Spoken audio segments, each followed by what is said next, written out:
Haleluya. Nimumfashe dushime Imana kuko imbabazi zayo zihoraho iteka ryose.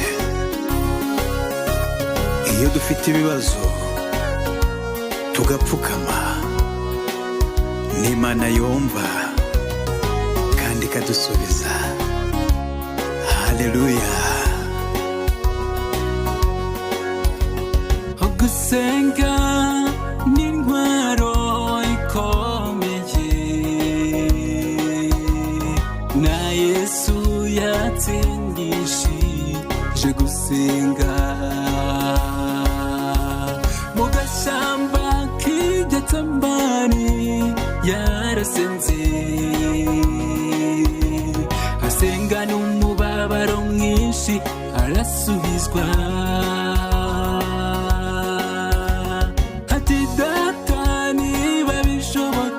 Igikombe cy'indenge jya kuko nshaka ubwo bibe uko ushaka. Gusenga burya birakomeza, ihumuriza abababaye, bakongerwa icyizere cy'ubuzima, bakaba mu mahoro adashira. Gusenga burya birakomeza,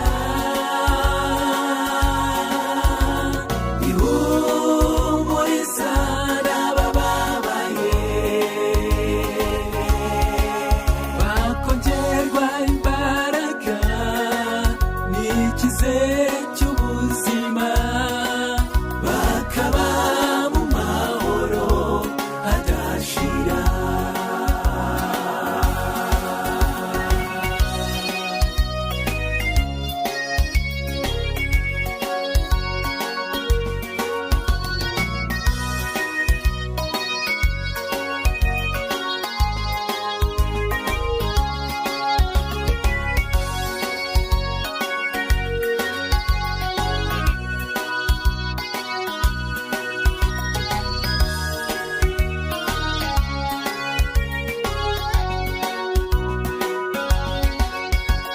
Hana wari wabuze urubyaro yarasenze, hamwe no kuguma ku mavi arasubizwa. Imuha umwana w'umuhungu amwita Samweli, Imana yacu uyizeye iramusubiza.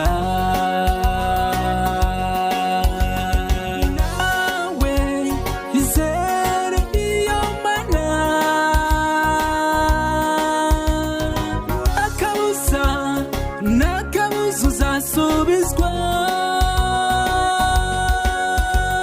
Gusenga burya birakomeza, ihumuriza abababaye, bakongerwa imbaraga n'icyizere cy'ubuzima, bakaba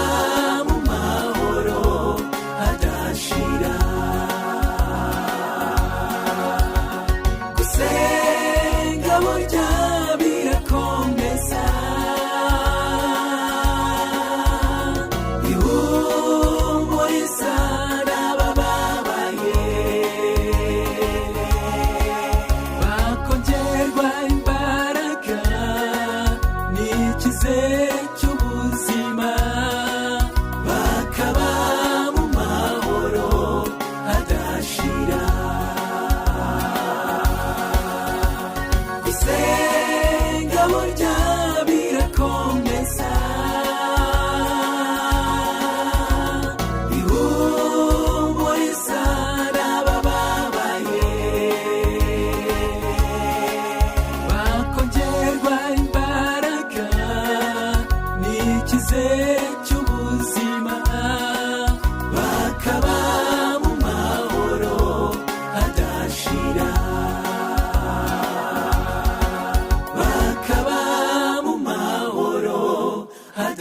ridashira.